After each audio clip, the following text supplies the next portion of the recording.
All right. That was my silly intro.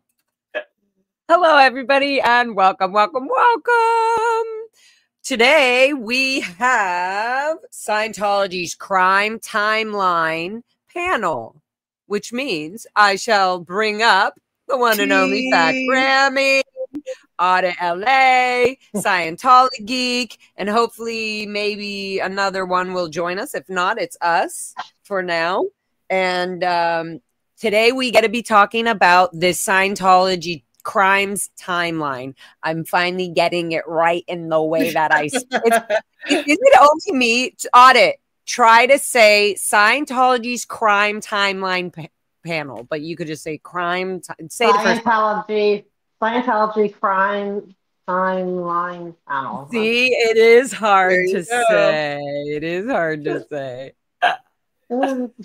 Okay, good. Anyway, so Scientology's, and basically Mona is going to be kind of the driver of this. I'll be the host, and Mona will be driving this bus, as we say. And then basically the idea is, just so I know and everybody knows, is we're kind of putting all the crimes from whenever the beginnings of Scientology up until now and everything in between. And what we're going to do is we're going to take the basic timeline of Scientology, and then we're going to add to that timeline the timeline of the IRS debacles. And then we're going to superimpose, overlay all the major events and the major happenings, the financial issues, the properties that they bought, all of the crimes that they've done, the deaths that have been reported.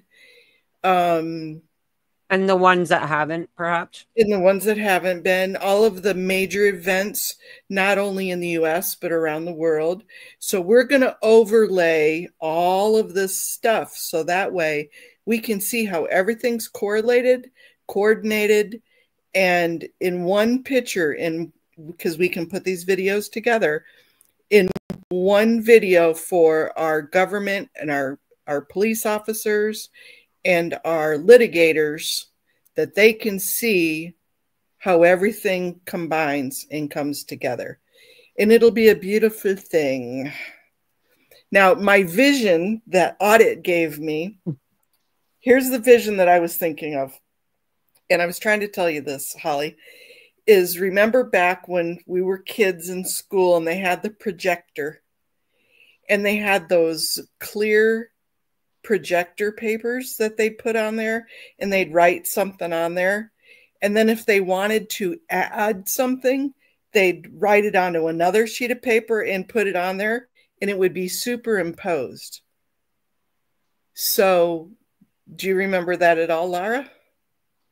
Probably not. You're on mute. I was born and raised in a cult, so definitely no. You got to remember, she was in a Scientology course room. They weren't teaching, they were supervising. Yeah, you got to remember. But I mean, if you ask me if I knew how to use the shredding machine or the lawnmower, the lawnmower, yes, I do. There you go. I've never used a shredding machine, so we're equal. I've used plenty. All the time. You never got to smell the mimeograph ink? They didn't have that in your schools, the mimeograph ink? Remember that smell? Did you say in my schools? Well, the ranch, or whenever they did have any kind of, did they use mimeograph at all? I don't really know what that is. Mimeograph. I think there was a mimeograph officer who would make the certificate or would make certain things, but that was their job. Oh, okay. Mimeograph is a fancy word for copier. Oh, okay. Yeah, but remember the ink, and they would print it, and it would have the smell, and all the kids couldn't wait to get the fresh mimeograph papers, and it would all be smelling it. It's us old people's version of huffing. Oh, in elementary school, I guess. Yeah. Sorry, just memories, but I digress. Too funny. The only thing I remember about that is the copy machine, the one big huge copy machine that would be in the adult office, and you just hear it, but and he was like printing all like the checks, like all the check sheets or whatever. Okay, doggy, you be quiet. No, I'm talking to you. That's okay, Audit. We're puppy friendly around here. Yeah, I was just talking. I was barking back to them. I see lots of comments already coming up about the all the different events. We're going to go through them, and I cannot write and talk and read all at the same time. So if somebody wouldn't mind taking notes, that would be fine. Okay. Or later after we're done with this video, because this isn't going to be done in one video. No. This is the first one in the intro. And then also, I can, Sciento Geek, do you want to take notes on the comments right away, or should I? I'll do it. Do you want me to do? Doesn't matter to me. I can take some notes on it. Yeah. Some like, are you? I'm following the chat. Okay, and then I can go back also and replay and look at the chat comments and everything, so that way I can add it in, because this is going to be a group effort, because all of our brains together are way better than just little old me or little old you or little old Holly or Audit. So TJ will take notes. So, you're funny. So Holly, you're gonna take notes, like actual, like any questions and all that, so that they can be asked as well before we end this. Hi, Journey. Welcome in. Thank you for making it. Yes, sorry, I was walking the dog. You were walking the dog? Isn't that a slang for something else? Well, I don't know. No. Journey, were you walking the dog? Who is that band? At the park, so the three play. Okay, cute. And then linked. Yeah. An Aerosmith song. That's what it was. Oh, Journey? Yeah. Walking the dog. Walking the dog. Oh, Walking the Dog or Journey. Either way, they're both probably songs. Hi, Dan. Dan, let me know if you want the link. I was going to send it to you because you have such a good brain with this kind of stuff as well. So if you want it, let me know. Actually, I'm just going to send it to you. So nice try. Okay, so Mona, you be the driver, and then Sciento Geek and Journey. Can we please have you two? It's so funny. I feel like I should be the one doing the questions on the comments, but I feel like you guys can keep up with it better.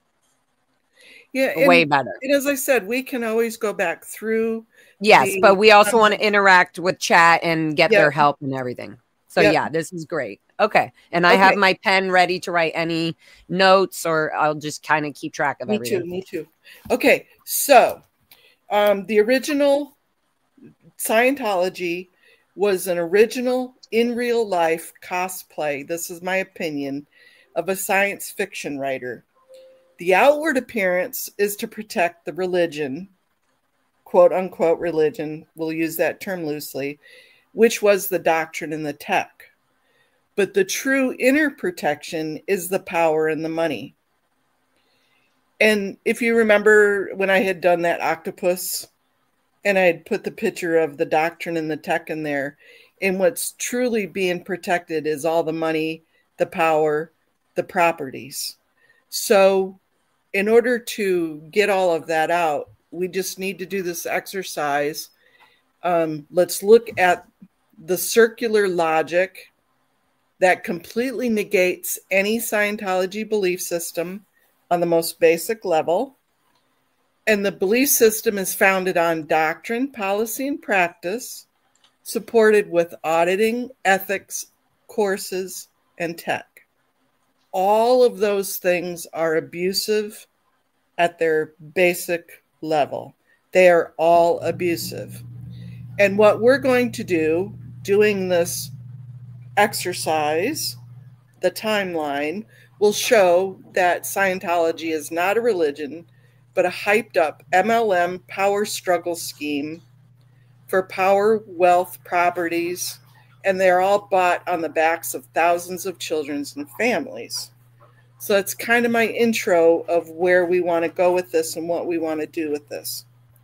Again, my vision is to take the timeline of the Dianetics through Scientology, through the Golden Age, how it's evolved, how it transitioned from the doctrine and the tech to the power and the money.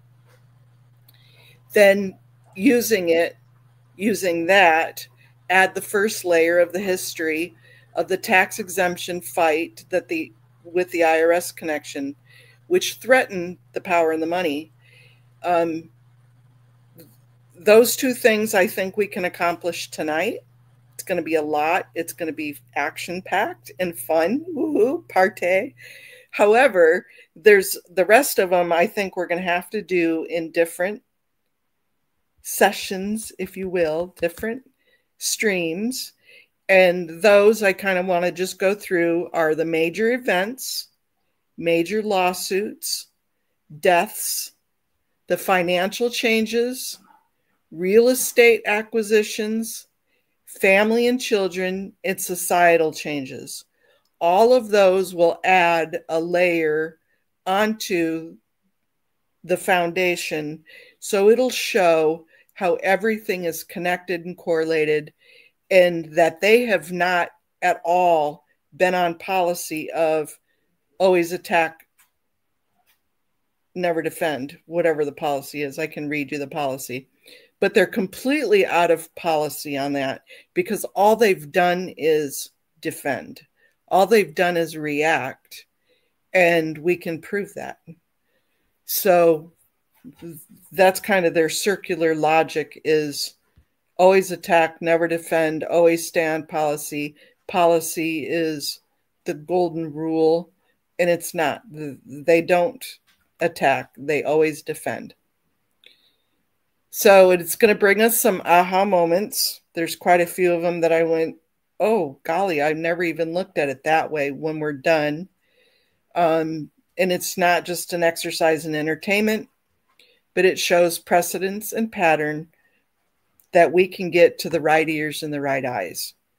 So with that being said, I'm not going to bring it up because I'm just going to read from it. I started, that's not it, a timeline.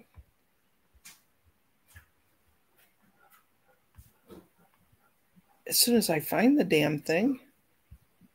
Here we go. So Hubbard started it in 1950.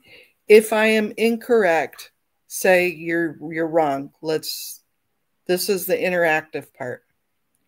So in 1950, LRH publishes the Dianetics, the modern science of mental health. And then he introduced, at that time, the reactive mind and engrams, which is the auditing.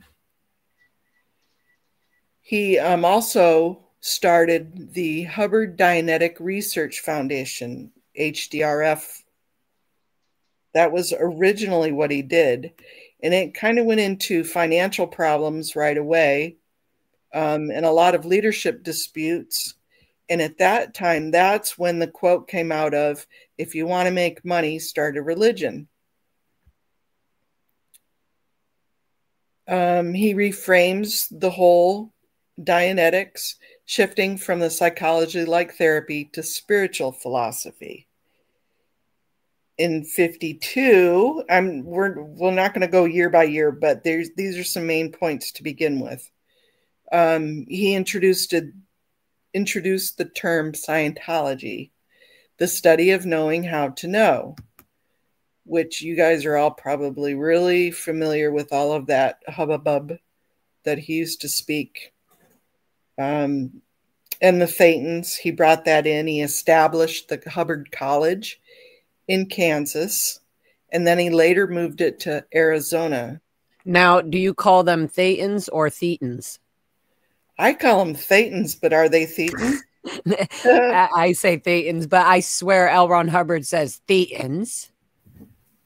Oh, huh. I don't know. Anyways, whatever. Gross. Okay.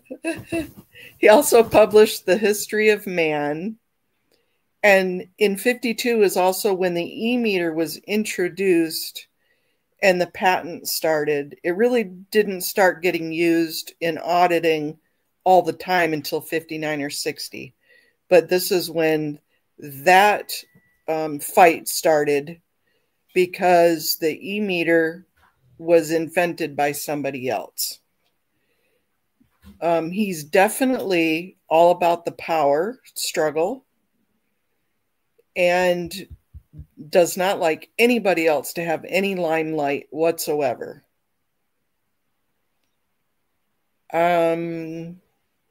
First Church of Scientology in 53 was in New Jersey. And again, this is where he started with his religion, and it became a tax and legal haven. CSI, no, Church of Scientology, California, started in 54. During that time, they also started with the US, the UK, and Australia.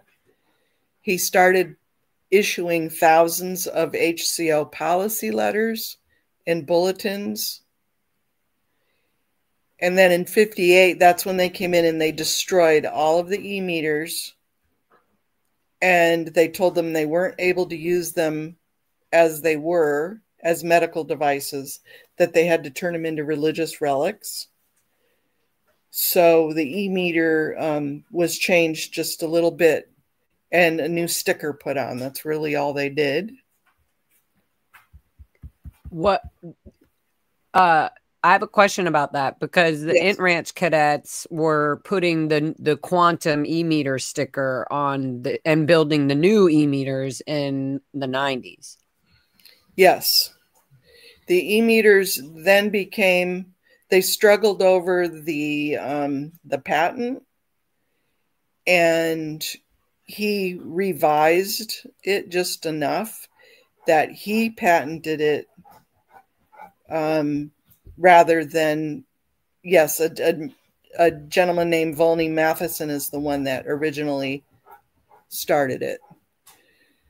So he took it over and yanked all the money from that guy. He didn't get a cent after that. He changed it just enough to create his own patent. So in 65, go up a few years, 65 is when they started using the KSW when he wrote, and they started insisting on strict adherence to the KSW. I'm sure you could probably tell me everything I never wanted to know about the KSW. And that's when he established the grade chart, for which is the bridge, correct? Yeah. So up until then, go ahead. I was going to ask you, do you said you have this like all written down, or you have? I do. But are we going to be able to see this, or are you showing anything? Would you like for me to show it to you? Yeah, that would be fun. Or no, what do you guys think? I think it would be cool, because let me get through this kind of part of it, and then I'll start showing when we come to the IRS stuff, because that's more. Okay. So in 67 is when they created the Sea Org. Isn't that when he was also kicked out of the US? Does anybody know? I read that book that you brought the other day with Janet, I forget her name, Inside Scientology. Yeah, that has a lot. That has a lot of this beginning information, and I read through it, but I need to read it again to really let the details sink in. But I don't know if you could show that book. I read it like on the ebook, but that has so much, of this early information. Okay. Yeah, there's a lot of this. Really goes through the history and the people. Yeah. She was a reporter. with just the foundation parts of it, these are just the basics, and then we'll get into more details with the other layers. So 67 is when they created the Sea Org. That's when they took away his tax exempt status. And because of the annulment, we'll get into more of that. Everybody had to start signing their billion-year contracts. They started operating from the Apollo, the Diana, and the Athena, and sailing the international waters. Lots happened in 67. Can I ask a question? Something just came to me. Okay, like you're saying, all right, they started Sea Org. All these things you're saying happened in 67. It seems like that's a really pivotal year. That should be maybe one of the ones we should really do a deep dive on for the year itself. But we will. it makes me wonder, like the billion-year contract, because that always seems so silly. Like it never makes sense. Do you think it could be about something more than just to say, oh, prove your loyalty? Like, is it some kind of merit? Because it's when the maritime started as well. And I'm wondering if it has, like, I don't know, some kind of connection to maritime law or something. I just feel like maybe there's something more deceptive or something that they were hiding that maybe isn't quite obvious, but I don't know. I'm just thinking out loud. Other than signing away 1 billion years of our lives. A lot of the contracts, because it just seems like so much happened. Like even the staff contracts, it's some like depending on the time frame too, with the laws at the time, it like goes into just regular laws for, what word am I trying to say? Like legal laws that prohibit abuse or prohibit more of slavery or indigenous labor laws, right? The labor laws, and that's what I mean. They're still in the contract. Like you cannot say anything about bad about Scientology or Miscavige, or something about you have to pay $10,000. It's $500,000. Yeah. Yes. Well, this is what I mean. It's just like in the contract, that is not. You cannot keep that arrangement, no matter who signed it. You can fight that in court. Same thing with your freeloader debt. There are things in these contracts that are not legal binding contracts. Does that make sense? And they all started, yeah, it does. That's what I'm saying. It's all started at different times. Around 67. Oh, okay, that's. But different times, because they didn't have orgs or anything in maybe 65, I think. But also listen like to this. Each course, when you do a course, there's the check sheet, and when you the reason you get a certificate and all that, you're signing. There's things in there that they put in small lines, or they have hidden behind, oh, the contract of the Sea Org represents this, and this represents the law that stops you from whatever it is. There's something with each check sheet, each course, each step shows that you're signing your consent, basically. But that's what I mean. Like, Scientology does not realize a person can say no, and that becomes the new binding contract. It doesn't matter what I sign, my rights away. You can't legally, in the United States at least, sign your rights away knowingly and everything, and then all of a sudden one day you go, you know what? No, not today. It always there's an ethic. No, it means no means no. In those 4 contracts that you signed for the staff and for the billion-year Sea Org, but also in your courses, one of them is that you sign in its small print. It says, if you go to the hospital, we have the right to come and get you out. Yes. And that's what happened to Lisa McPherson. Yeah. Because she didn't ask for Scientology's help. But my question is, and this is just like running through my brain right now, because it's the sea, or all this stuff started Sea Org. This is all maritime. Can we also fight these battles in maritime law and maritime court? And are these contracts to try to, like I think that's, instead of just looking at it through U.S. court, why not look at it maritime as well and add a layer for maritime? Because I don't know. I just feel like there might be a wealth of information, contract law or whatever it is. I don't know if he was trying to declare like something like some kind of independent, like was he on his way to become an independent nation or something? It's like kind of, I don't know how to explain it right. That's right. That'll be a great addition then. Another layer. Yep. Okay. Yeah. Well, hitting it from the overseas. Yeah. So I'm sure that would definitely be like federal or right. No, it's maritime. It's international. That's what I'm sorry, not federal. I meant internationally. Yeah, international. Like it's maritime, like the ocean, over the oceans where there's no jurisdiction. That's what I'm saying with these contracts. It may be something there that we could really look into and find some information that they would not want, that may help, the cause and the fight, because it's like he started a navy. It was like a space navy or whatever, but it's all maritime, and it's just weird how the Sea Org and then this billionaire, everything happened at the same time. I'm wondering if he knew something that the people didn't when it came to admiralty law. Well, and that ties into the Royal Scotsman, how the name change is illegal because she left out the S. Yeah. So I just talked about this with Janice Gillum Grady on my last stream, and she was explaining all that, and I'm like, well, what the fuck? Yeah. So the whole Sea Org was fraud from the beginning. Yes. Well, and he was proud of frauding them. Yeah. About you not only bought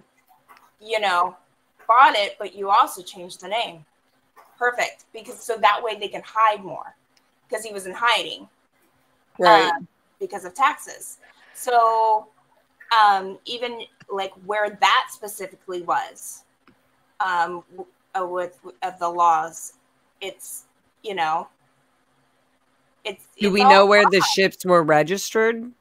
Because that's a thing. Because that would all be paperwork. I don't know if Janice knows, or Janice would probably know. Oh, they were registered in Caraco. Oh, okay, and that's the only place. Sorry, I'm leaving that up there. That was the only place. I think so. Dang, I need to hurry up and fucking read all these books. Read that book. Start with that book. That book really gets into the history and the beginning of things. Are you kidding me? I've literally started all of these books in front of me. I haven't finished any of them. No, the Inside Scientology. I'm more obsessed with. I feel like I really need to finish The Expert Witness. Maybe I'll finish that tonight. I have to. Yeah, I read that in 2 days or something. Fraud, no matter what. Right. Yeah. Just to make money. Yeah. I think he was always trying to figure out the next, next scam. And he's a fucking loser. Yeah. Did I just hurt the Hubbard's family? Oh. Aww. He stole a boat too.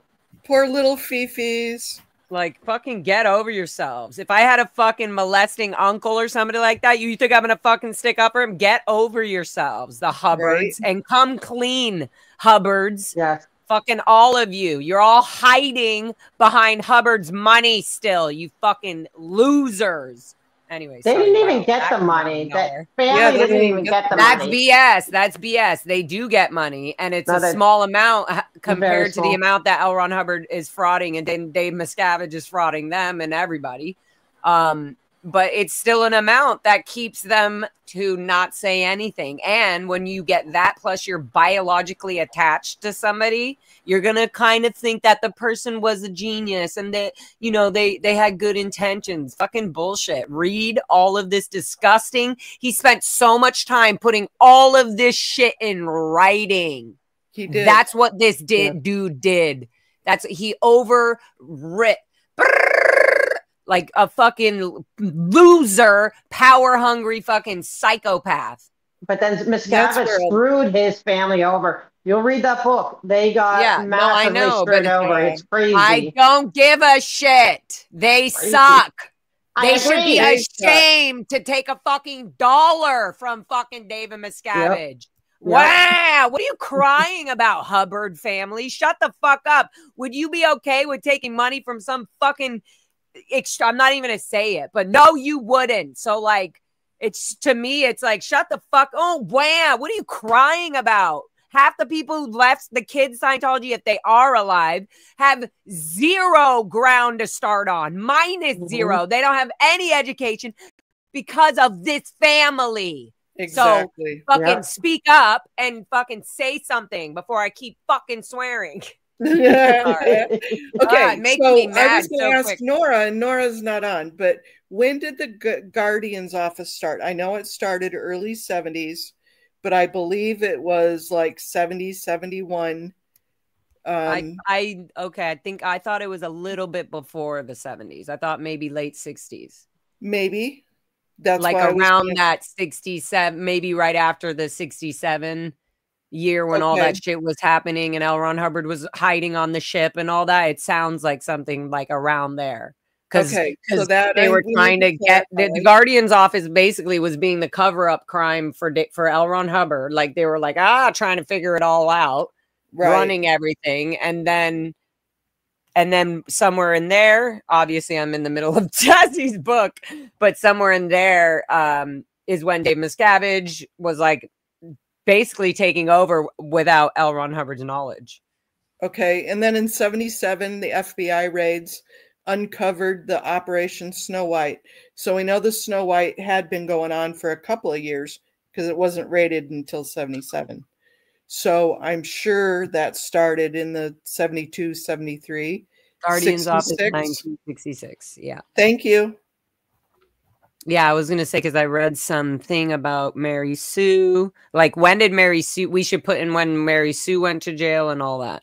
Yep, that's all part of one of the layers. That was in the beginning of the 80s. But in 79, she was like indicted. Okay, I was trying to figure out if she was ever at the gold base, and no. Can you fucking imagine all this shit is happening and this isn't to give pity to L. Ron Hubbard or the Hubbard family. But while all this was happening, David sneaky fucking snaky Miscavige is like off to the side, like fucking like figuring out how to take power and take ownership basically of Scientology. It's fucking insane. What a fucking And this is another layer that we're going to add to this, but keep in the back of your mind during the 77 raids when Jamie Mustard was talking about how he was there. He was a little boy and he watched this happening. So that's how a lot of this is, we're going to go, oh, this happened. And because of that, the kids were moved here or the kids were moved there or this happened. So we're going to see how a lot of this comes together. In the 80s, then after she was put to jail, he retreated, Hubbard meaning he retreated. And then they started building the vaults, correct? In the early 80s. And that's when Miscavige started taking over behind the scenes. I'm not sure about the vault. I'm sure that'll be in one of the books I read, but I know Dylan would know the answer to that. Yeah, we both said it. And like Dylan would know. Are we talking about mission corporate category sort out? Scientology Geek, you just like whoop. Like what? What did you say? I said, are we referring to mission corporate category sort out? I don't even know what the heck that is. Like trying to figure out all the legality and the organization separation and who owns what and who controls what, who CST, RTC, all this shit. I really didn't have that as a layer because I'll show you in the IRS documents where all of that came to be. So it was kind of a one and done. And the thing is that whether people want to agree with it or not, like David Miscavige is the one giving the orders and controlling them, period. So it is him. He's the one that runs it. And then his minions and all the people below him do all the fucking shit. So It's Yeah, that is so if he literally convoluted. says, if he says to them, don't do it, he's not committing the crimes, but he's absolutely ordering them all and Right. approving them. But most executives know, you know, like if so-and-so goes out too deep, immediately RPF. Like, so they don't need permission from David Miscavige necessarily to put them on the RPF. So they're already doing the abuse, even if it's through direct orders or not, because it's programmed in Scientology. Right. And to just kind of, it's so convoluted and weird, the way they have all of their spider webs of all the different corporations, that it probably wouldn't be worth our time to go through all of them unless there's something that's in particularly The only thing that would be interesting is to see if there was some, you know, like L. Ron Hubbard had, you know, when he would write out his policies or whatever, he would put who they were via, like who was in, like who would be, you know, what messengers and who would be running these programs to make sure that those orders were followed through. So that would be interesting to see. Okay. Obviously, at some point. But the thing is, I'm trying to say, I agree with you with the RTC. Like, that's like really, like, to me, for like the people, like all the way to David, to what's her name, who unalived herself by shooting herself 3 times. Like, so that's no, like, what is her name? David Muscat, what's her name? Oh, the mother-in-law? Yes. What was her name? Fucking. I just saw it too. Give me a second. I got it. I don't remember what it is. It's a short name. Flo Barnett. Flo. Barnett. Yeah, Flo. So, yeah. But like, so like that would be interesting. Like, to me, it's like RTC, Schmartc, the death, who was involved, who knew, who saw the note. It's like, you know, or like who saw the whatever. And deaths are going to be one of the layers. Okay. So we'll put her in there. And then in 82, the mission holders revolted. And so they purged all the missions. And that's when they formed the Church of Scientology International. And then 82 is also when the Clearwater hearings happened. That's going to be one of our layers, but that was a very major event. 86 is when Hubbard passed. And DM took the place as chairman of the board. 93 is when the tax exemption was restored. We're going to go through a whole bunch of that in just a minute. When was the CC revamped and built? The Celebrity Center. They were working on it. Wow, I was muted. Early 90s, because wasn't Nora on that project?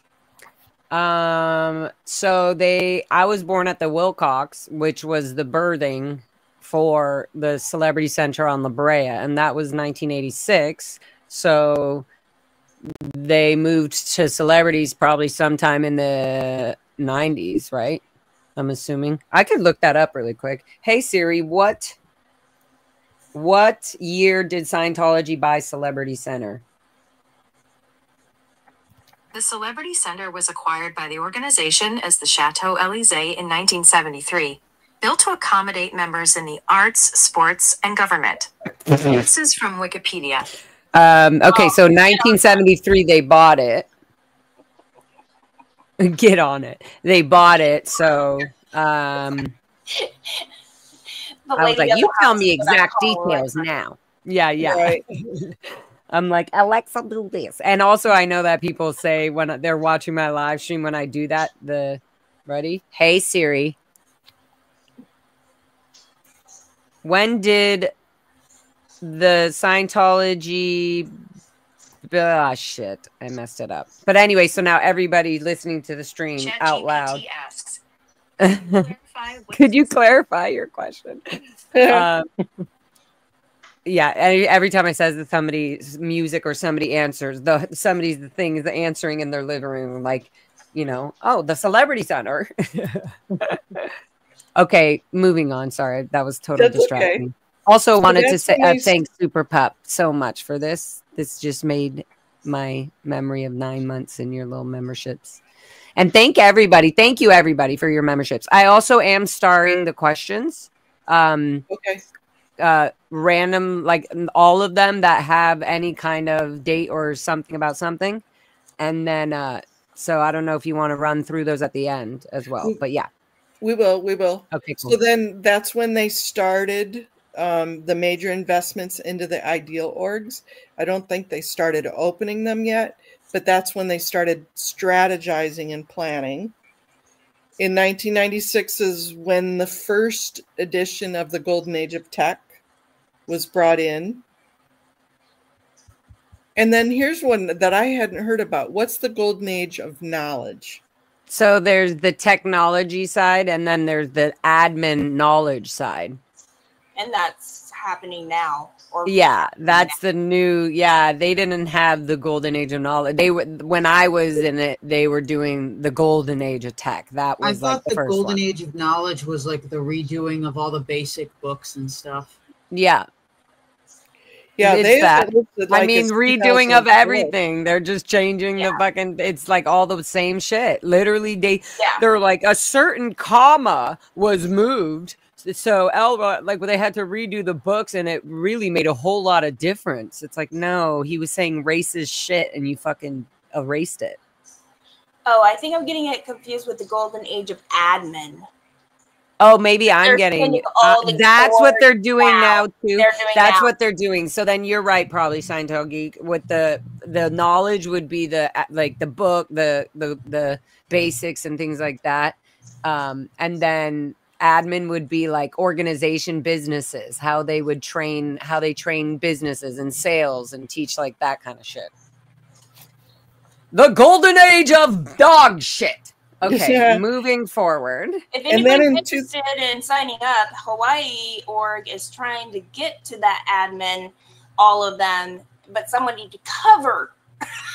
And someone asked if Sea Org could help, and they're like, they do too much, but we really need a class 5 to cover. So none of them can go unless they are, up to policy. Yikes. So then in 2013 is when the second golden age of tech came out. 2005, okay. And then they've been just fighting shit since. So let's go through what questions we have so far or comments we have so far. And then we're going to get into some real fun IRS stuff. Okay. So let's run through the top here. I'm going to go quick on this. Thank you guys so much for your input on all this in advance. Loves. Okay. It's always something says 1950 LRH embezzles money from Dianetics. Going to the next one. I'm not going to pause. Okay. Yep. That's okay. 1993, after decades of litigation and alleged harassment of the IRS officials, Scientology regains tax-exempt religious status in the U.S. Yep.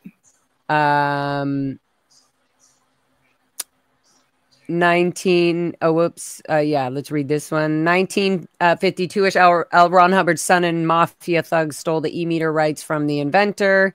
There's also this. 1950, LRH embezzles money from Dianetics. Yep. Do we get this? 1982 to 1984, multiple lawsuits allege fraud, coercion, and harassment of defectors and critics. That's interesting. I want to read that. I have that one listed, and we're going to go through that one. Okay, good. Did we do this one? Sea Org created in 1967, which is also a crime, LOL. Largest FBI raid in U.S. history at the time, exposes Operation Snow White, 1977. I'm looking at my notes. Thank you so much for that. That's so awesome. Okay, good. I think we did we get this one, or am I crazy?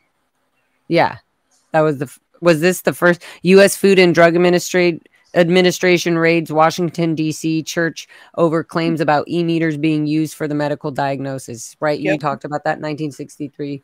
Yep. Okay, good. Awesome, you guys. Okay. Right here. It's always something. 75 Fort Harrison purchase. and other What's that? water places. That's going to be a layer. Yeah, hold on. So we're right here. Money, stole the e-meter rights. It's fucking insane. Okay, this one, did we get this one? 1995 with Lisa McPherson, right? Yeah. Did you finish reading that? Well, I thought it was 1998, but that's No, I might be wrong. No, 19. That's wrong. 1998. No, because I was in. Oh wait. 1995. Okay. Audit. Are you sleeping? In 1998, was the candlelight visual for her, the first. Okay. But it was years after. Yeah. Okay. Oh, that's good to know. But you will have to wait for it. Okay. I know in 2029. Sorry, 29. We're not there yet. I know in 2009 something happened in France. I also believe something in Germany close to the same time, and I know they released tons of warnings in both places. I'll double check. Well, I know Germany, they said it was like a threat to democracy. And I don't know if they completely outlawed it like they did in Russia, but I know there was a lot of controversy in Germany. Half of Germany has pretty much banned it. Right. Yeah, that's what I've heard. Okay. Yeah, but you know what I'm thinking about that? Is that Germany has records, very much so, of why they banned it, and though we should somehow get those or find the details and who got in trouble and all that, because there's crimes connected to that, I bet you. Yes. Well, and I think. Go ahead, Audit. I think also because coming out of World War II and the Holocaust, they were not willing to allow anything that even smelled like that could rise up again like that, and they saw it as a direct threat. So I think it's pretty. I would love to see the writings, whether or not they have names and info, but like what really what they saw was something that no, they're not willing to risk letting a repeat of what had already happened, previously. Yeah. in, Okay, about Hungary. So there was like 20 some odd Dianetics and everything. It went down in like 10 years to 3. There is, just like we have two, the Aftermath Foundation and the SBTV Foundation, there is a third guy in Hungary helping out pretty much people in around Hungary, but he has a charity, but he does not do any fundraisers. I asked what the money goes to and everything. He did not specify, but he helps people because he's an ex-Scientologist. So he knows a lot about that information. But that's where the medical, that thing kicks in there too, Laura. With the seniors, right? We're talking about your uncle in Hungary and stuff. Yeah. So that's also, I think, a really interesting thing to focus on is Hungary. Yeah. Okay, on about 1953, Dianetics runs from legal stuff to Topeka, where LRH parts ways with the other Dianetics guy and runs to Arizona and starts Scientology code. I don't know what that is. Okay, 1957, get tax exempt status for the first time, but LRH sons already. That's it, Audit. I'm just kidding. No barking, Audit. 1957, get tax exempt status for the first time, but LRH sons already. LRH's son says already that dad is running around with massive cash in shoeboxes. Well, that's the other thing. When they were buying ships and stuff, they would carry a suitcase full of cash. All the time. They still kind of do that. These buildings in cash, millions in cash. Yep. So, yep. Jesse talked about that a little bit too. Okay. I was going to say, sorry, just butting in. 1972, Hubbard was caught at the airport with a briefcase of $100,000. Really? That was a lot of money back then. That's an important note. Yeah, that's an important note. Okay, 1957. I already read that, right? Yeah. Shoeboxes. 1981, revamped missions and ripped off mission holders lawsuits like Bent Corridon. Corridon. Here in Canada, 1992, conviction of the Church of Scientology of Toronto and members for breach of trust after infiltrating government offices in the 1970s. Fines imposed. I'll see how much more. Paulette Cooper lawsuit and harassment after article early 1972. Mm-hmm. Is all this sounding familiar, Mona? It is. Yep. Those are all on the to-dos. 1967, tax exemption was to be removed, and that started the mess. It did. 1967, 1975, L. Hubbard lives almost entirely at sea. But there's issues with the sea as well. They were always worried coming into dock and being found out. And so like they really had to make sure, I forget how they put it, but they were very methodical in what they did at each port.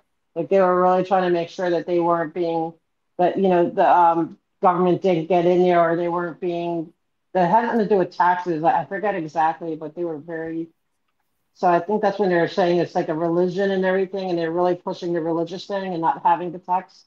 I think it's really because he was embezzling the money. He was a little probably thief, yeah.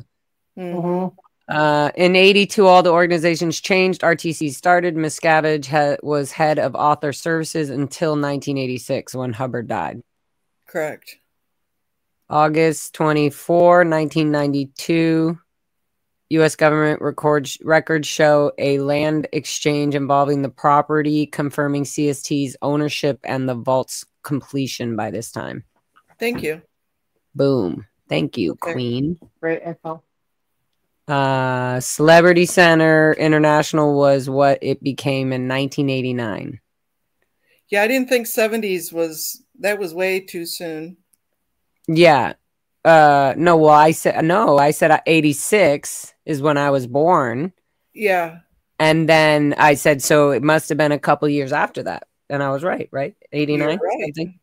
Because because as a child, when I was like, I remember being 3-ish, going across the street to my mom and dad's first dorm where the cockroaches and everything. I remember like sleeping with blankets and stuff on the floor, but smelling the carpets and stuff.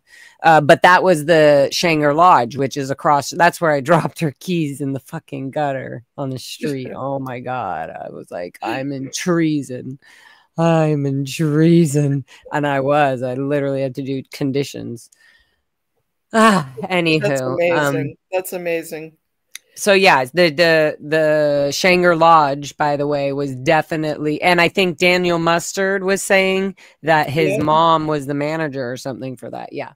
I need to talk to Daniel. He's so sweet and dope, and I would love to like his. Anyways, wow, Laura, stay focused. So okay, I'm going to go through and we'll add these all to the different timelines of Scientology basics. And okay, let's jump into something really fun now, which I love doing IRS stuff and spreadsheets and all of that good stuff. Okay. But one of the things that Nora keeps saying, and I keep saying, no, that's incorrect, is that the Scientology is a religion in the US's eyes. And basically, I pulled up a website. And I presented it. Can you pop that up, Laura? Okay, there you go. So basically, a religion can be a religion if it says it's a religion, and it somewhat follows these conditions. There are 14 conditions. They don't have to meet every single one of them. They have to meet some of them, not all of them. And adequate in their eyes and each one, like they don't have to have all the doctrine and all the things. It is a weird law, but it's a way for them meaning the government, to stay out of the religion. So basically, Hell's Angels is a religion. There's a religion called the Flying Spaghetti Monsters. There are religions in the US, and they get automatic tax exemption. So even if the 501c3 got pulled, the Church of Scientology, and I use the word church loosely, but that's what the US calls them, they would still have tax exemption. They still would not have to file any taxes at the end of the year, no 990s, nothing. And that's why you don't see all of those, all the Church of Scientologies filing, because they're religions. They don't have to file like a 501c3. A religion does not have to be a 501c3. Am I clear with that, or are there any questions about that? Am I clear? Am I throwing it right over your head or what? It's sort of going over my head, but I'm like, okay, where's this going? Like, why? Okay. Okay, so basically, if we were to go and say, we want the 501c3 pulled and revoked, they'd still be a religion, and they'd still have tax exemption status because they're a religion. And they're a religion because they say they're a religion and they hold to most of these qualifications. Not every single one of them, but they don't have to hold every single one of them. It has just to be a substantial. What would they lose then? What? So if we pull their 501c3, if they still get to say we're a religion, they still have tax exempt status. What do they lose by losing the 501c3? Like what do we gain from that? So here are the extra things you get as a 501c3. You get the extra status of property tax exemption, because you don't get that with just a religion. So you get the ability to purchase and give out grants, to accept grants, to get funding. There's a whole assortment of things that you get as a 501c3 as a tax exempt. That's why most churches do apply to become a tax exempt. But you don't have to, like with the Aftermath. They're a 501c3 and they're not a religion. A 501c3 is a corporation that benefits the community. So there's the religion, and then there's 501c3.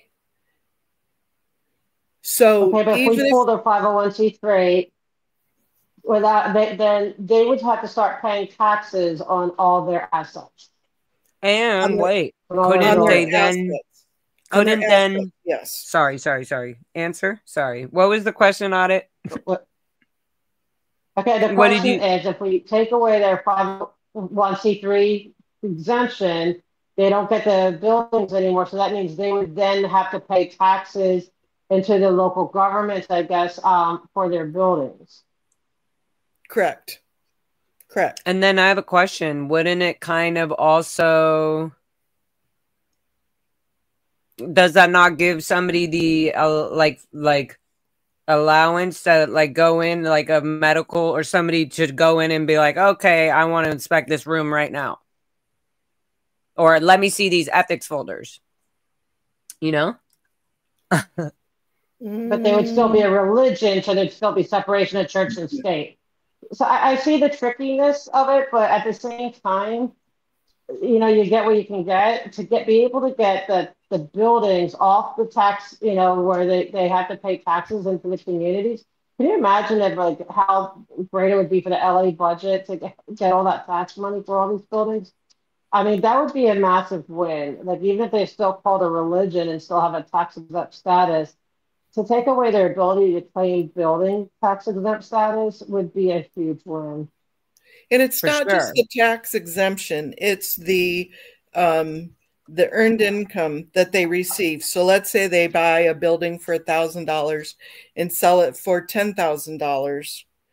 then they don't get taxed on the income that they make when they sell that building. It's tax-free. If you take away their 501c3 status, they would get taxed on their ordinary income or their interest income. And I'm okay that's with that. I mean, right. So that you know, all these buildings that they bought for cheap, they would then get taxed when they sell them to pay back all the millions of dollars that they owe all you guys. And also, have a religion with. No, yeah, and using all also that, they wouldn't really be able to have like they could be a religion on paper, but they wouldn't really be able to be a functioning, practicing entity without the 501c3, from what I can understand. I mean, I'm not a forensic tax accountant, but okay, then I think that's good. So then, as you go through that, this is what happened. So in 67, and I'm trying to show this and it won't pop open. Let me stop this sharing. Stop screen. Share screen. In 1967, they got their 501c3 status. They're still a religion, but they got their 501c3 status revoked. And that caused a major problem from them because now, here, ta-da, I did it. I'm good. Okay. Then in that point, they weren't able to buy and sell their properties and stash away their money. And you guys are going to be looking kind of like in my underwear drawer here. If there's things misspelled and I've typed wrong, just deal with it. Your underwear drawer, huh? Yeah, that's what it's Vicky's like. making now. Vicky's saying in Florida, they can still get property tax exemption if used for religious purposes. Okay, only if they're a 501c3. And they may get property tax exemption, but they don't get the name's just not on my head. It's always something. What's that called when you purchase a building and it's and you get more than what? So it's not earned income. Capital gains. Capital gains. Thank you very much. Yeah, you're welcome. See, I knew you were smart for something. So they're not taxed on capital gains for 501c3 where they are for just the religious.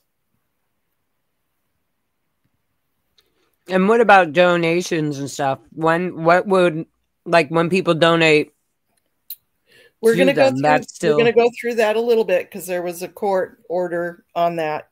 But normally, donations to a religious organization are deductible.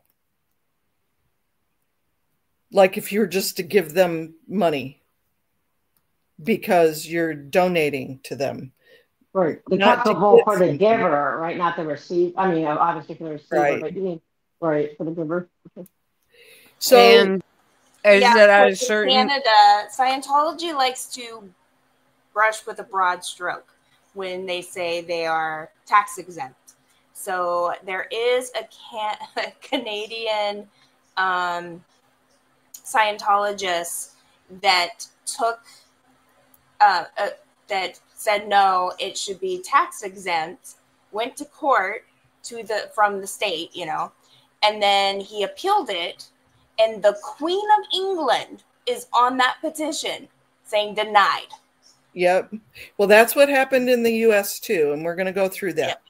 So in 84, but here's a real interesting, before we even get to that point, in 1984, there was a court case. This is after the 501c3 was pulled. The Church of Scientology, California, went up against the commissioners, which is the IRS commissioners. So this is a federal case. And it came back as the feds won, saying that they weren't going to give them the tax exempt back. And that what they were trying to do is they were trying to say the UK was putting their income through the Church of Scientology California's records on their spreadsheets. And so the US was like, well, you got to list that as income. And they're like, nah, this is coming through the UK. It's not US income. So anyways, the IRS won. They ended up having to pay on that. But in this suit, here's some things that the judges talked about. On March 5th, 1980, this is when this started to go through. It was filled in 1984. In this civil statute and in criminal statute, the judges and the petitioners, this was their comments, that the acts of, if you remember that illegal acts and violations of public policy, you can't do that and be a 501c3. That's totally illegal. They'll pull your 501c3 for it. And so the judges said, what are we doing here?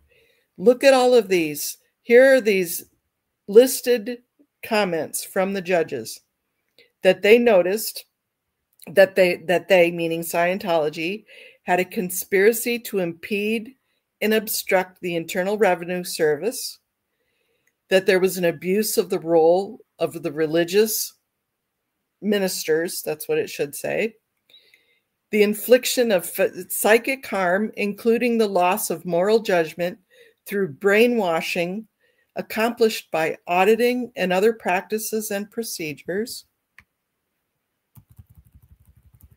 the use of blackmail and intimidation to implement petitioners' fair game policy, the involuntary dissolution of marriages and family ties through the enforcement of petitioners' disconnect policy.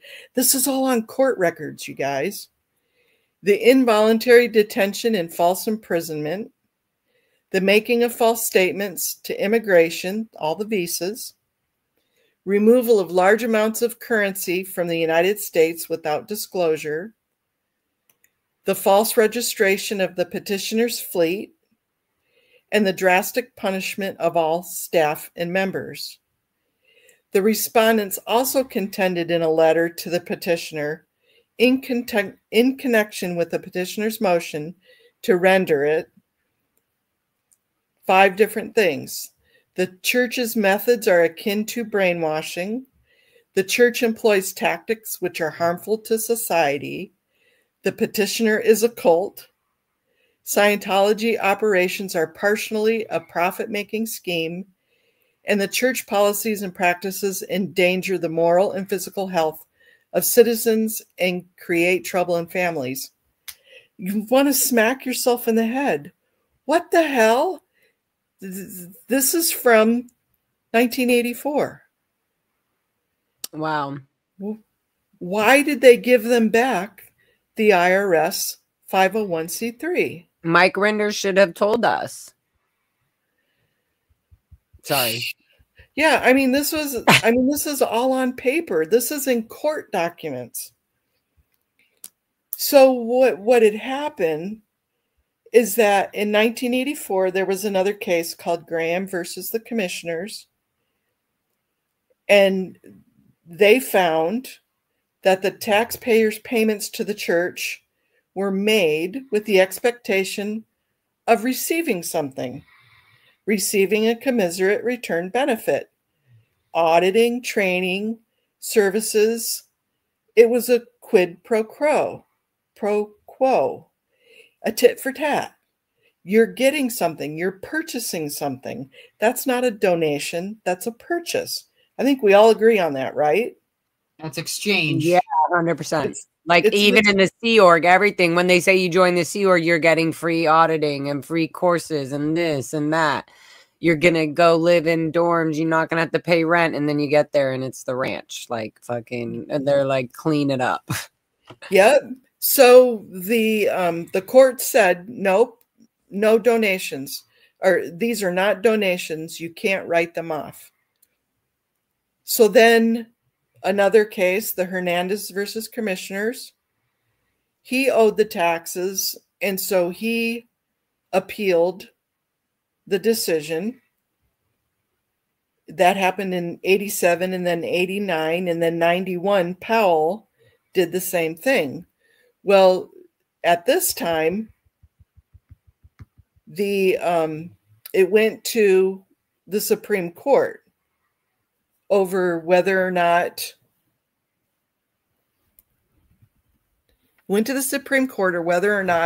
they were able to write the donations, what the church was calling donations, but it really was services.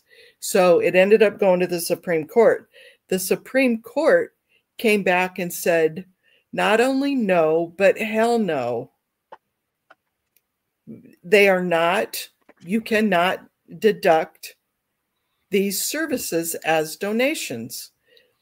And so the Supreme Court, the law of the land, the highest judge we have, said no, they cannot be written off. Well, they had these other two cases that were going through. Remember how they were talking about that David Miscavige went in and there was like thousands of cases, and that's why the IRS made the decision to change it, because they were harassed so much. Yeah. That did happen. However, these two cases, the Powell and this other one, the Garrison case, were the two that literally Miscavige and Marty Rathbun, Marty Rathbun, walked into the IRS and said, we want a meeting with the commissioner. And they said, and they were going to win these two cases. If they won these two cases, that's what, you know how like the judge did on the Jane Doe case recently, came up with a predetermination, like what he's going to say at the end. The judge came up and said, look, this is how I'm going to rule on this, is that you're going to win. Scientology's going to win. That would have thrown everything into the whirl for the IRS and for the Mormons, the Jewish temples, the Catholics, because then all of their stuff wouldn't be deductible either.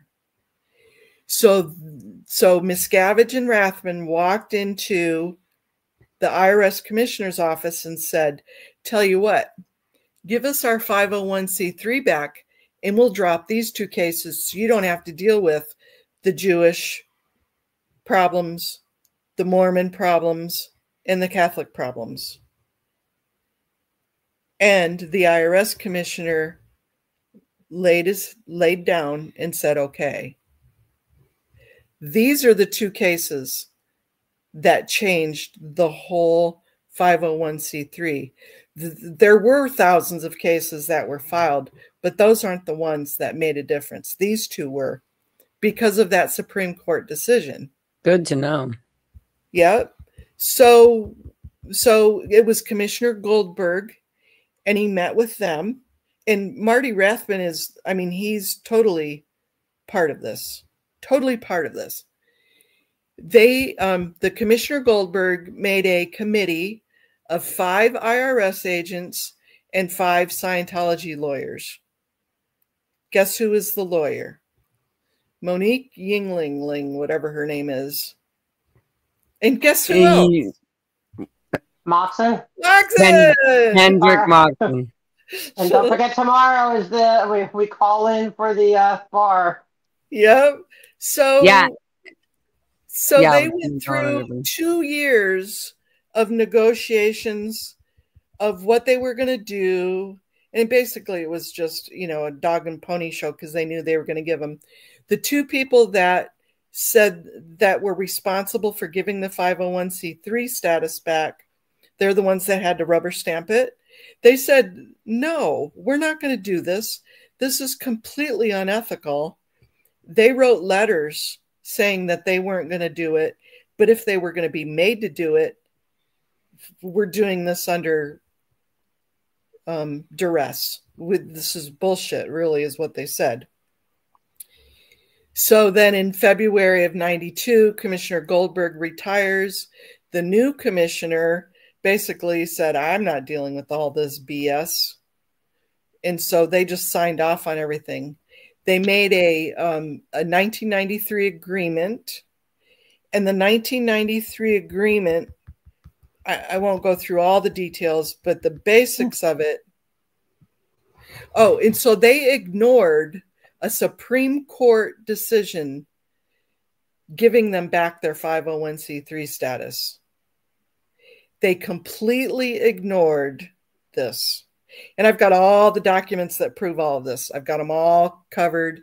This is where that Jason Polycron comes in. He actually had a problem with the IRS. He knows nothing about Scientology. And he wanted to see the IRS smacked for this because the IRS did this illegally, 100% illegally. And, and he's looking at this going, I want the IRS smacked like they should be spanked.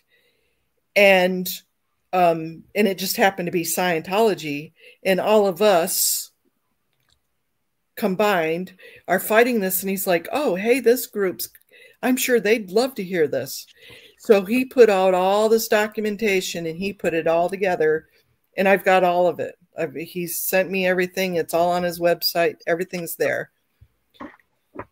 So the parts of the agreement are that they had to pay $12,500,000, which they owed billions. They swore that there were no illegal acts or violations of public policy since 1986, which was when, Hubbard died. So they're like blaming him and throwing him under the bus. They pinky promised to never, ever do another illegal act or violate public policy again. Bullshit. That's all they can do. It's built on that. Yeah, but that's what they pinker promised on this agreement.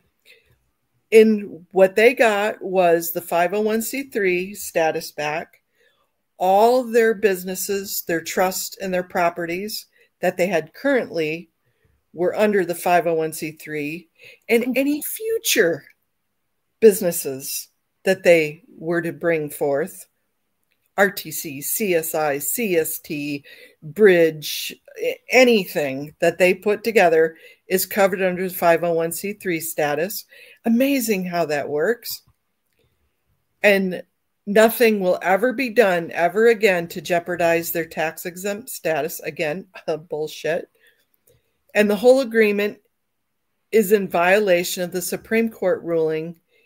Peter, the IRS Rule 7393 was what they brought in, and it's amazingly missing from their rulings listed on their website.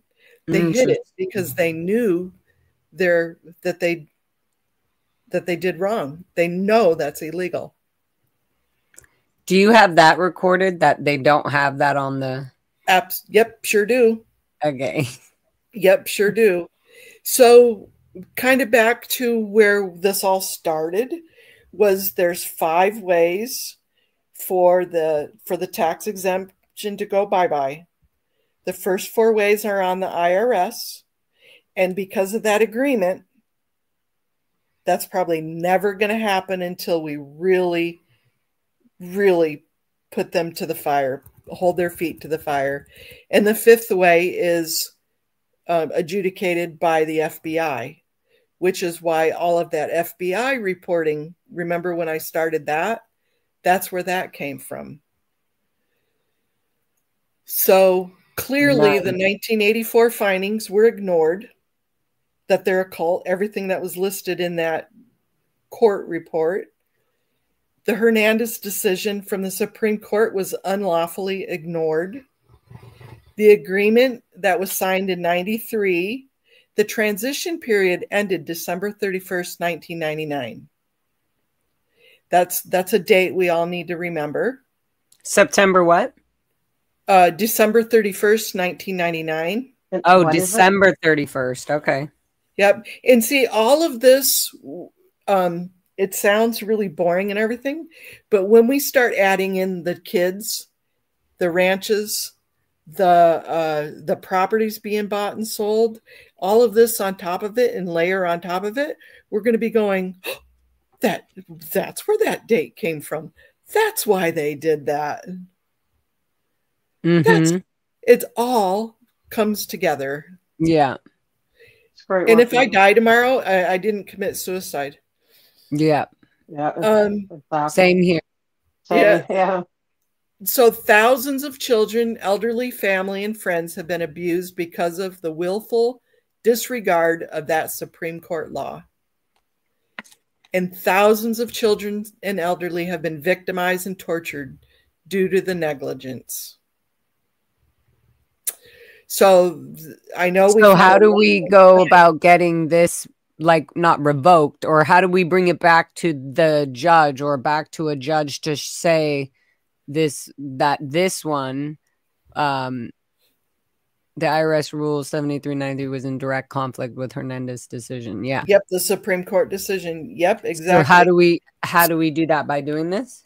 So, okay, remember that Scientology has placed themselves into the limelight of all these governments and all the LAPD and the Clearwater Police.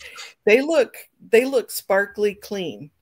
They don't have, even though it's obvious, and we see it as obvious, in their eyes, there's nothing on paper, there's nothing on record. So what you are doing, what everybody else is doing, reporting to the FBI, reporting to your local authorities, doing all this reporting, getting it on record, is showing that they are performing illegal acts and violating public policy. And then with the IRS part of it, once we get all of these layers done, my plan is to kind of do something really stupid and wacky and just present it to president. It's not going to hurt to try.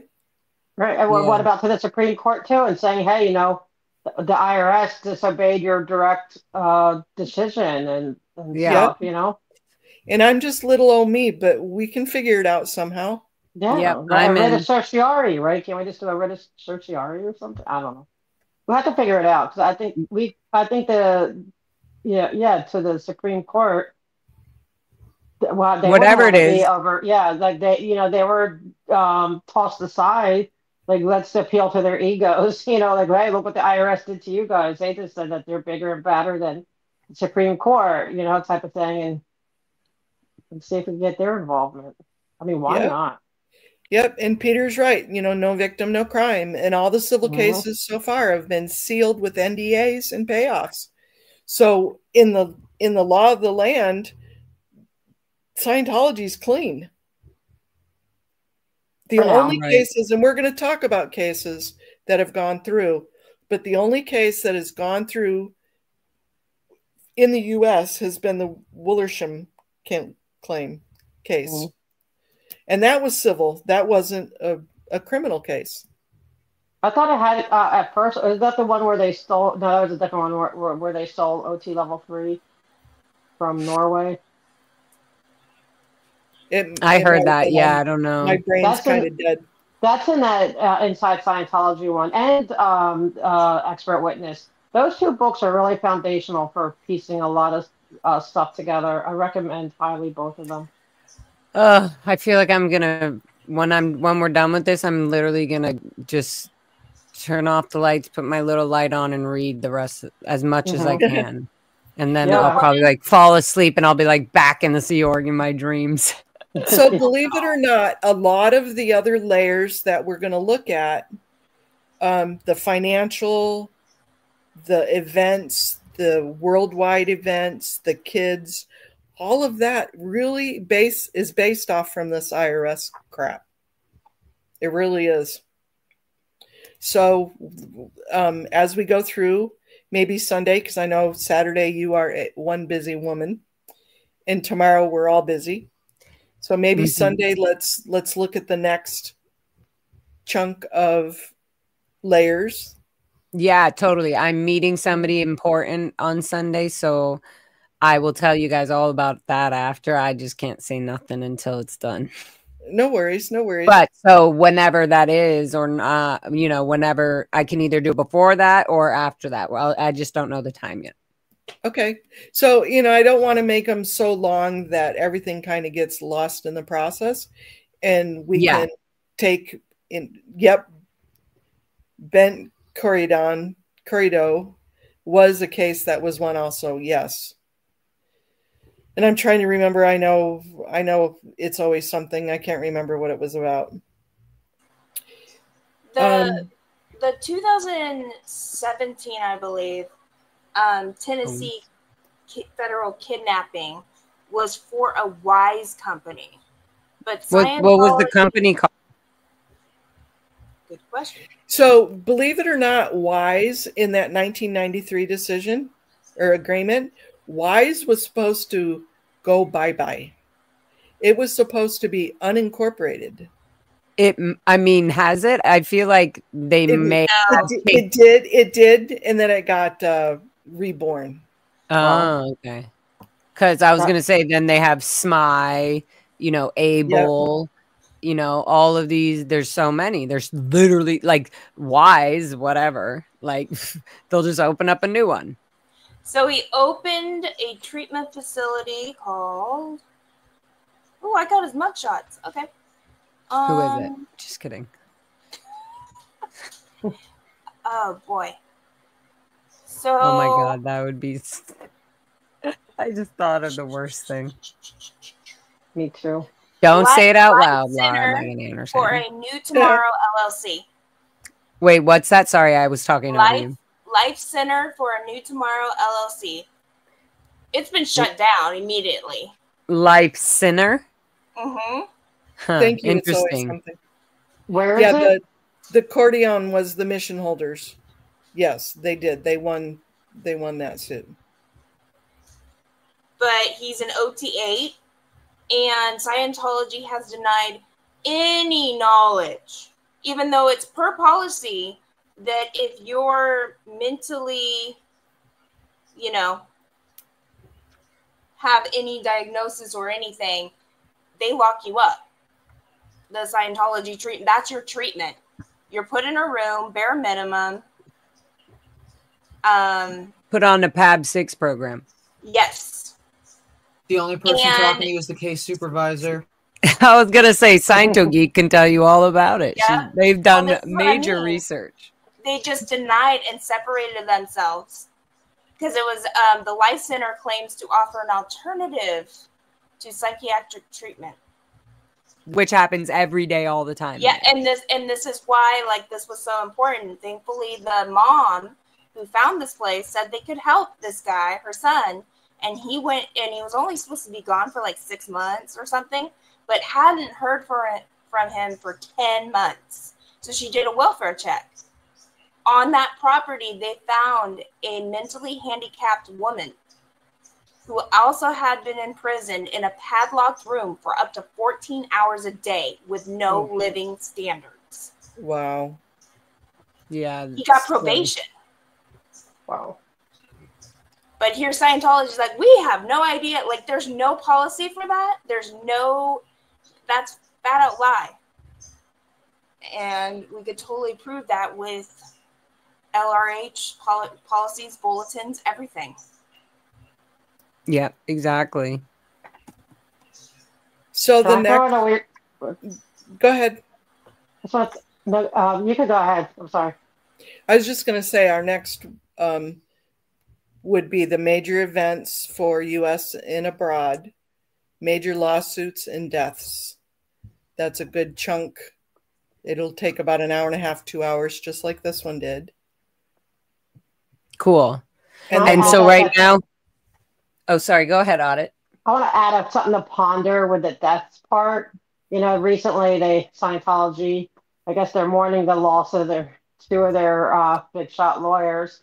I don't know. Did anyone else, I kind of feel that that they're not going to kind of allow conditions to where another Mike Rinder and Marty Rathbard and all these high level people that know everything leave and get YouTubes and stuff. Like Well, does they're anyone else definitely not. Yeah, no, they're wonder definitely. like But are if you trying to Moxon's not say, gonna do you think that you mean like, is there some alleged or opinion that maybe possibly they are maybe unaliving them because they just cannot they can't risk have them it? I out? mean, I'm not accusing them because like it's all allegedly, You but don't it's want to do just that, yeah. oh yeah, But of yeah, course I I have proof, absolutely thought that, but and I still we think need to it. keep seeing like and how many more big shot people leave as opposed to die, or disappear, and we don't know Right, where they are. right, and also it would be interesting just to somehow. I'm not sure how to really do this, but get a list of like I don't know, somehow get a list of all the Sea Org members that were, in the early years of the Sea Org, late 70s, 80s, and 90s, and they're old now. Where are they? Where did their bodies go? What happened to them? Yeah, I've been telling them, that's what I want to know. I'm really involved. Like Herbert Jens, right? Where's he? Divergence, yeah.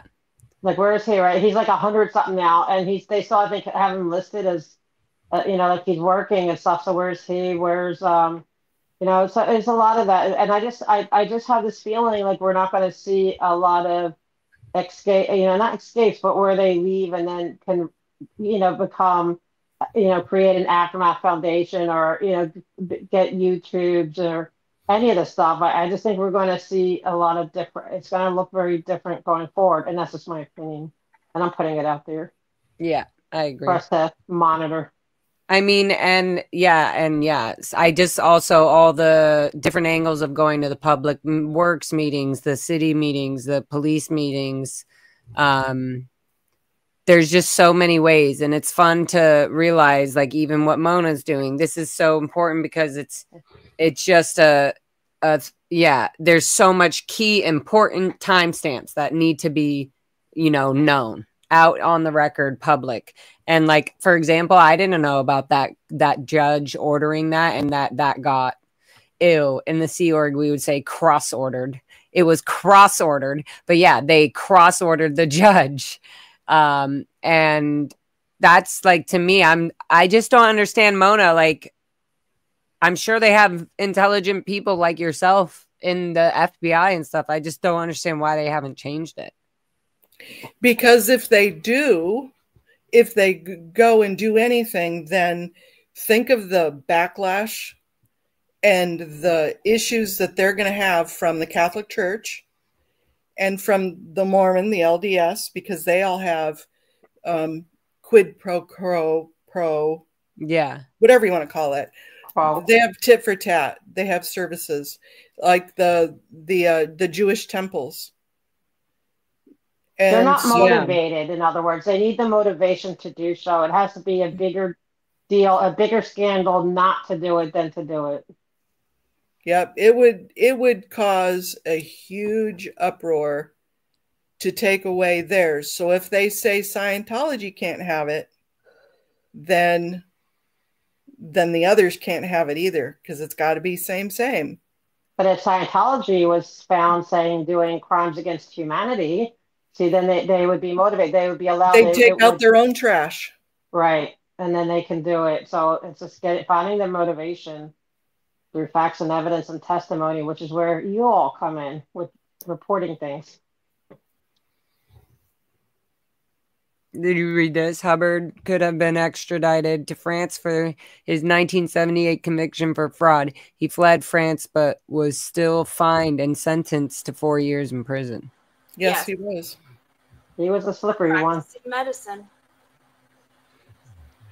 Yeah. Okay, cool, guys. Well, this was really good. And this is exciting to know that there's sort of this backbone spine that everybody can understand legally, just straight up legally, whoop, all the crimes. Just like here are all the ways that they were abusive, whether they want to see it this way or not. This is what the law says is abusive. This is what the law says is a fraud. This is what the law says is criminal behavior. And so it's fun because that is the thing with all the different points that were coming in at it. This is one of the major points that's going to be very much useful to be exposed to the courts and everything. So that's interesting about, and now I'm not going to be thinking about that court order. Like, where's that judge?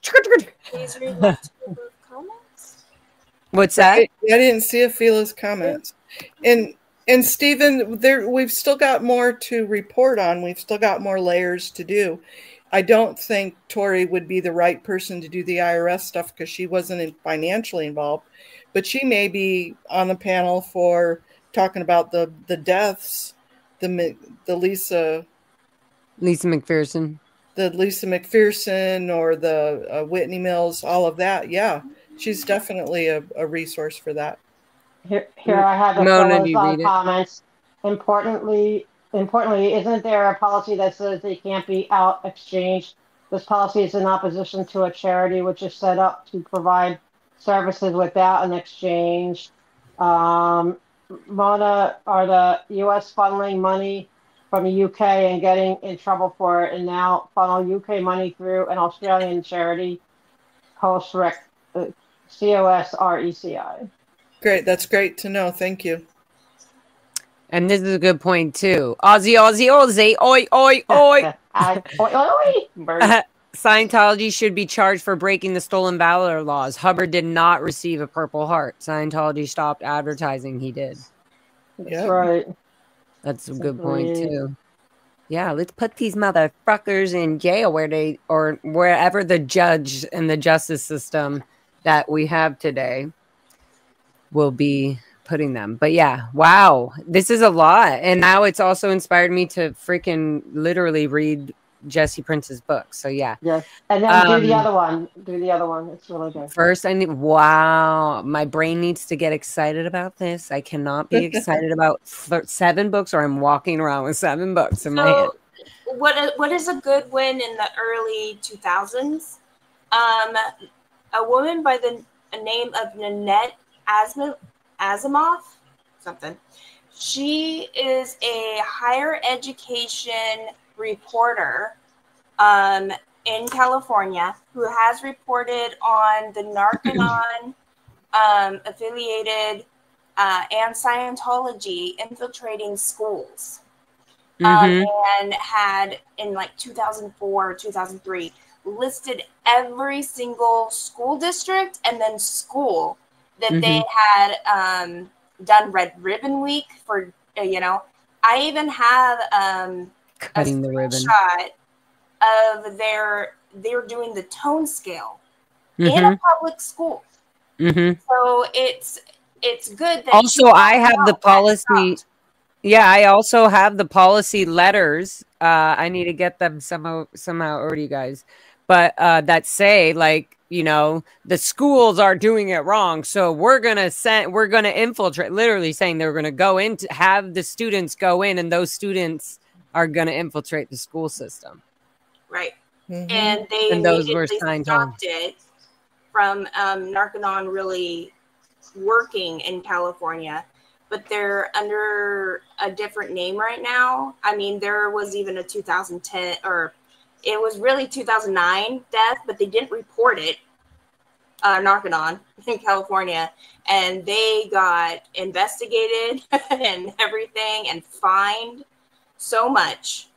So is there a way that we can FOIA request some of those things? Oh, I have those documents. Oh, you have them. Okay, good. I want to, yeah. It would be, okay, so let's do a little swappity journey. I'll send you guys some whatever you may or may not. I'll just send you whatever I have because I have zero interest in holding on to fucking anything. If y'all want something, get it, take it. I don't that's so stupid that anybody's hiding anything. No, exactly. But yeah, no, I Like haven't. the OT, whole the thing. OT levels are out, guys. There's like, there's nothing to cover up. We know what the end results are. So, but yeah, that would be really fun and interesting. And I would also want to just know that. But and then I was gonna say one more thing before you guys go. This was yeah. I also wanted to just say, maybe next time I can actually also have Janice Gilliam Grady come on with us. I should have. I just knew this was starting. So yeah, that's totally the idea. Is that we would like people that have definite time points, or they were there because that would be really cool. Well, it's the difference between people like yourself and Janice and everybody else that was there. It's like the stories you can read about the Holocaust, or you can get really what happened with people that were at the Holocaust. I mean, there's a huge difference. Exactly. Yeah. I didn't know this shit was still going on. Like, and earlier today I got really, really pissed off. And so the more you dive into this web of lies, I'm still shocked that an official of some capacity hasn't said, we should really investigate that again, because like what the hell? Something it's not right. A little teaser about the next step is we're going to talk about the FBI raid. We're going to talk about the 82 Clearwater hearings. We're going to talk about the Geraldo. Yeah, I mean, all of that stuff was like, boom, you should have shut them down years ago. Why didn't you? Yeah. And who said what and what happened exactly? Well, and that's why, like, with the most recent attack on an attorney, he got on record saying my house was broken into, I was driven off the road. Like, this is serious stuff that needs to be in a timeline to where it's like, okay, now what? Like, will you investigate? What is this enough? Like decades worth. Yeah. And can we add to, not that that's, and I am not saying that Scientology killed anyone, or I'm not saying that. I'm just saying I just find it like curious as to where is Herbert Jens? What happened to him? Why are they not coming forward with what happens to people? And I mean, I know they advertise these two attorneys and stuff like that, but there's got to be more missing people that I'm sure a lot of people would want to know where their loved ones are, or where they are. Yeah. Where's my uncle? Where did my uncle pass away? Where did he actually go? Where is my uncle? But at least they acknowledge he's dead. I'm talking about the people that they don't. I know. I'm just saying, but all the way to that. Yeah, for sure, for sure. But it's just so shitty. They already have taken our family away and all this, and here we are fucking with total disconnection from them, still fighting for their rights. And when they dismiss them anyways and get rid of them, they literally don't even tell the family members, whether you like them or not, where their uncle is, where their brother is, like what the hell? Yeah. So anyways, I'm going to go down a long hole if we keep doing that. But yeah. Yeah, Herbert's meant to be the leader. Exactly. Where is he? Yeah. Anything I was reading, I will put a link to where people can download them or where they can go to get them. I have nothing secret, really. It's just. I'd like to see that 14-point thing of what is a religion. Oh, that you can go right to the IRS website for that, but I'll put a link to it on my. Thank you, ma'am. On my description. In fact, I think it is already on the description for that one.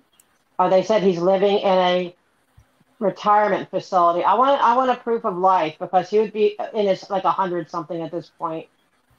Major wellness check needs to be done on him.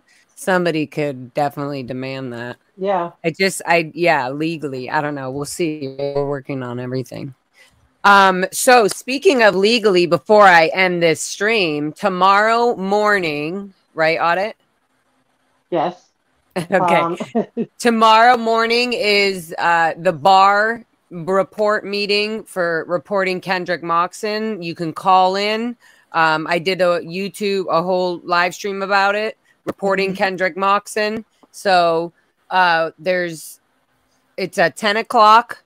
You call in, you go click on the link, make sure you push the button that says raise hand. You get about 1 minute.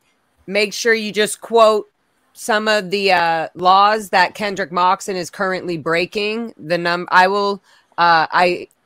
Mona, do you think? No, you're asleep. You likely get 2 minutes with the bar. Usually you get 2. I know, but I want people to feel that whatever it is. Yeah, I don't know. I'm just saying I want it to be easy for everybody. So it's tomorrow, 10 a.m. California Pacific Standard Time. Call in, please, and report his criminal behavior. You can just say, this is my personal opinion. Whatever it is that you know about Moxon, or whatever if you've dealt with him and you want to report him to the bar. This is specifically about professionalism and conduct and ethics. Yep. So Moxon is violating all of these. So that's super important. We've been really working a lot on this and many other things, but this is one of the important things that we have been working on, is exposing Moxon's crimes. So, and you can even say how they're going after protesters and how he's being unethical with that. And, and how he's done that in the past with other protesters. And, the law goes both ways. If Moxon's sitting there like, oh, these agitators are no, you are harassing us and you're violating our First Amendment rights. That's already unethical for a lawyer to be doing that. Completely unethical. He also is not allowed to he's not allowed to be prejudiced, or whatever it's called, that where, just because he's a Scientologist and I'm not, he can't then harass me or do shit to me.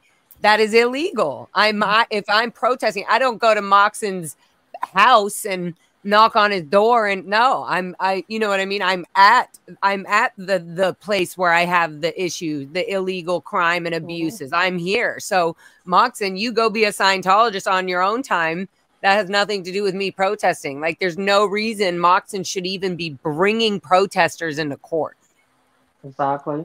And then there's such an abuse of his law license. Sorry.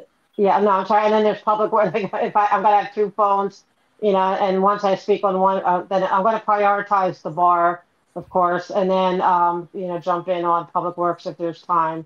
But I also see that Antex, and thank you, Antex said, well, she's been lurking while knitting, but that they did a wellness check on Mr. Gents about 2 years ago. Denise did, and I guess he was in a senior care center. But so if he's doing that, he's definitely not running Scientology like he is on paper. So. Yeah. He needs to. Why can't he show his face? What the hell are they hiding him for? She didn't see him, that right? Is what Scientology likes to call out point. So that is the issue. Like, why are you not allowing these people fucking freedom, man? Like, even in your cult, even in your goddamn the mindset that they're in, why are you treating members that have literally been your beck and call for 40, 50, 60 years, you're treating them like shit. Still, you never give them freedom. It's just wild. Okay, so yeah, the bar is important. And then I guess audit, just so we have an update on the book, for the Child X for the city. So we're going to plan to do it Wednesday, right? Audit. That's what we're going to be doing. Yeah, I mean, because we were going to do it tomorrow, but you said the Golden We're figuring that doesn't matter. It doesn't matter why. I'm sorry, I had to talk over you because I didn't want you to say that. But yeah. Oh, sorry. I'm sorry. Yeah. It doesn't matter why, but yes, Wednesday will be the day that we go to the city. I'm so fucking excited. And pass out these books and do this. So we want it pretty and perfect. So we're going to wait until we have all that we need.